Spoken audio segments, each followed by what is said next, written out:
চতুর্থ শ্রেণীর শিক্ষার্থীরা, নিশ্চয়ই তোমরা ভালো আছো, ভালো থাকো, বাসায় থাকো, বাবা মার কথা শোনো। আমরা আজকে 3 নাম্বার ক্লাস করব। 3 নাম্বার ক্লাসে আমরা 65 পৃষ্ঠা বাই করো। তোমাদের বইয়ের 65 পৃষ্ঠা বাই করো। 65 পৃষ্ঠা বাই করে 3 নাম্বার দেখবো। 3-এর 1 করবো। তবে 3-এর 1 করতে গেলে এই অঙ্কগুলোতে কি আমাদেরকে কি বাই করতে বলছে এটা আমাকে আগে দেখতে হবে। তাহলে আমরা আগে ডাকটা পড়ে নিই। আজকে আমরা ডাকের অঙ্ক করব, ডাকটা পড়ে নিই। এরা বলতেছে যে নিচের সমস্যাগুলোকে সাধারণ গাণিতিক বাক্যে প্রকাশ করে সমাধান করো। নিচের সমস্যাগুলোকে সাধারণ গাণিতিক বাক্যে প্রকাশ করে সমাধান করো। তাহলে আমাকে আগে গাণিতিক বাক্য করে নিতে হবে। গাণিতিক বাক্য করে তারপর আমাকে অঙ্কটা করতে হবে। তাহলে আমরা আগে গাণিতিক বাক্য করে নিই। লেখো গাণিতিক বাক্য।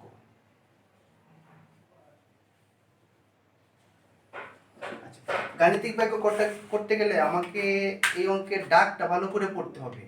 একটা ডাকের অঙ্ক করার সময় ডাকটা 2-3 বার পড়ে নেবে, তারপর অঙ্কটা করবে। ডাকটা পড়তে খেয়াল করো সবাই। 5টি পেন্সিলের দাম 60 টাকা হলে 9টি পেন্সিলের দাম কত? 5টি পেন্সিলের দাম 60 টাকা হলে 9টি পেন্সিলের দাম কত?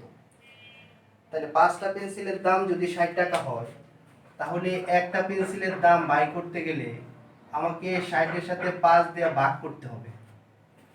এই তো একটা পেন্সিলের দাম বের হয়ে গেছে। এখন যদি তোমাকে প্রশ্ন করে যে 5টা পেন্সিলের দাম 60 টাকা, তাহলে একটা পেন্সিলের দাম 60-এর সাথে 5 ভাগ করলে একটা পেন্সিলের দাম বের হয়ে গেছে।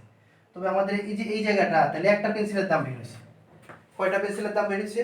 একটা পেন্সিলের দাম বের হয়েছে। তাহলে একটা পেন্সিলের দাম যদি এই কাজটা করার পরে হয়, তাহলে 9টা পেন্সিলের দাম আমাকে 9 দিয়ে গুণ করতে হবে। এই তো এই সমাধানটা করার পরে আমার অঙ্কটা সমাধান হয়ে যাবে। তো দেখো, এটা ইচ্ছা করলে ভাগ করে করতে পারো, আর এমনিও নামতা যারা পারো এমনিও পারবে। এটা 5 বরং কত? 60। 12 গুণ 9, তাহলে 9 দুগুণা 18 আর 8, 9 কে 9 আর 1 10, 108। তাহলে আমাদের কয়টা পেন্সিলের দাম বের করে ফেলছি আমরা? 9টা পেন্সিলের দাম বের করে ফেলছি। দেখো, সুতরাং 9টি পেন্সিলের দাম, তাহলে 9টা পেন্সিলের দাম কত আসতেছে? 108 টাকা। এই তো আমাদের হয়ে গেছে। তাহলে আমরা 1 নাম্বার অঙ্কটা গাণিতিক বাক্যে 9টা পেন্সিলের দাম কিভাবে বাই করতে হয় এটা শিখে ফেললাম। এবার আসো আমরা 2 নাম্বার অঙ্কটা করতেছি। বলতেছে ভাজক ভাগশেষের 3 গুণ। ভাজক ভাগশেষের কয় গুণ? 3 গুণ। এবং ভাগফল ভাজকের 4 গুণ। এবং ভাগফল ভাজকের কয় গুণ? 4 গুণ। ভাগশেষ যদি 2 হয়, তাহলে ভাজ্য কত? আমার কাছে একটা জিনিস দেওয়া আছে। কোনটা দেওয়া আছে? ভাগশেষটা দেওয়া আছে। লেখো, দেওয়া আছে ভাগশেষ। তাহলে ভাগশেষ কত দেওয়া আছে? ভাগশেষ দেওয়া আছে 2। এবার আমাকে বলতেছে ভাজক ভাগশেষের 3 গুণ। ভাজকটা আমি বাই করতে পারবো। ভাজকটা কিভাবে বাই করতে পারবো? ভাগশেষের সাথে 2 গুণ করি। ভাগশেষের সাথে 2 কি করে বাই করতে পারবো? আমি ভাজকটা বাই করতে পারবো ভাগশেষের সাথে 2 গুণ করি। এরা এটা বলে দিছে তোমাদেরকে। এবার আমরা ভাগশেষ তো আমার উপরে দেওয়া আছে 2, সরি, ভাজক ভাগশেষে 3 গুণ বলতেছে। এটা 3 হবে, 3 গুণ। ভাজক ভাগশেষে 3 গুণ বলতেছে। তাহলে ভাগশেষ হইতেছে 2 আর গুণ 3। 3 দুগুণা কত? আচ্ছা, এটা হবে, তার সমস্যা নাই, আমরা এটা বলে রাখবো। আচ্ছা, এবার আসো ভাগফল ভাজকের 4 গুণ।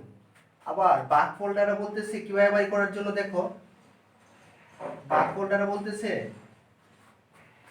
ভাজকের সাথে 4 গুণ করে বাই করার জন্য। তাহলে ভাজক গুণ কত আসতেছে? 4। তাহলে ভাজক কত আসতেছে? 2 গুণ 3। তাহলে আমাদের ভাজকটা কত আসতেছে? যে ভাজক আসতেছে 2 গুণ 3। আরও আছে তোমার এখানে 4। 2 গুণ 3 গুণ 4।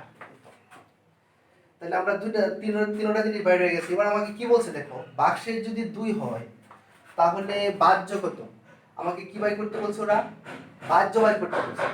তাহলে আমরা গাণিতিক বাক্য লিখবো, ঠিক আছে, আমার সব মান বের হয়ে গেছে। এবার আমরা গাণিতিক বাক্য লিখবো। তা গাণিতিক বাক্য লিখতে গেলে আমাকে আগে বাহ্যের সূত্র জানতে হবে। বাহ্যের সূত্র বাচক গুণ ভাগফল যোগ ভাগশেষ।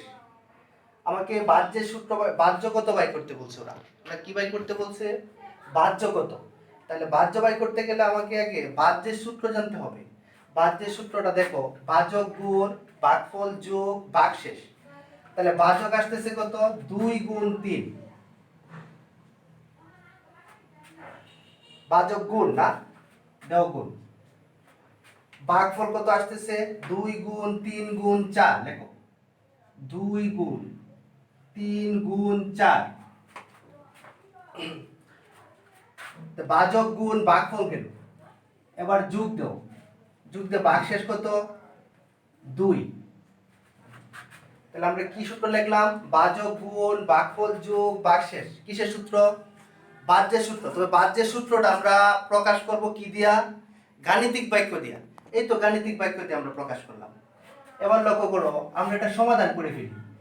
3 দুগুণা 6, 6 দুগুণা 3 দুগুণা 6 লেখো, হ্যাঁ, গুণ 3 দুগুণা 6, 4 6 24, যোগ কত, 2। আমাদের এটা ছিল তোমার, এটা ছিল ভাজক, এই কারণে আগে গুণটা করে নিলাম। আর এটা ছিল ভাগফল, এই 3টা, এই কারণে গুণটা পরে করলাম।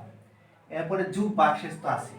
এবার দেখো 4 6 24 4, হাতের কত, 2, 6 দুগুণা 12, আর 2 হইতেছে 14, যোগ 2। এই দুইটা গুণ করার পরে যোগ 2 থাকতেছে, লিখে দিয়েছি।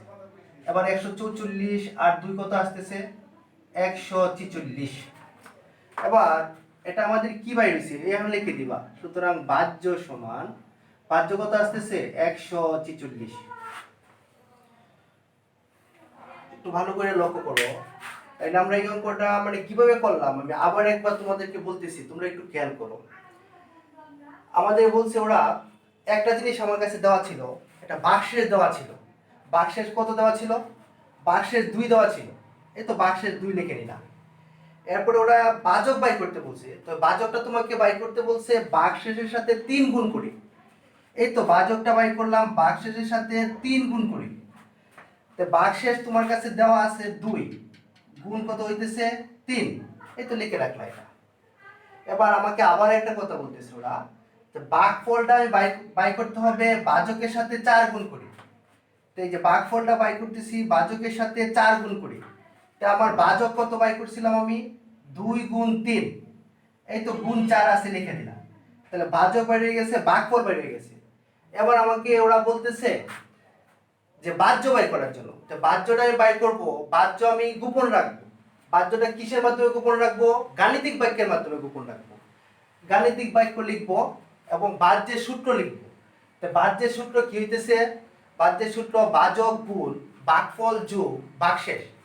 এই তো বাচক হইছে 2 গুণ 3, লেখছো, গুণ ভাগফল হইছে 2 গুণ 3 গুণ 4 ভাগফল, যোগ ভাগশেষ হইছে 2, তো লিখলাম। এবার ভাজকটা গুণ করলাম, 3 দুগুণা 6 গুণ। এবার ভাগফলটা গুণ করলাম, 3 4 12, 12 দুগুণা 24, যোগ ভাগশেষ 2। এবার 24 এর সাথে 6 যদি আমি গুণ করি 144, যোগ 2। 144 এর সাথে 2 তে যোগ করলে 146। এবার তোমরা সুতরাং এর নিচে এটা লিখবা বাহ্য 146, এটা তোমার উত্তর। বাহ্য 146, এটা কি উত্তর। তোমরা একটু নিচে লিখবা এটা।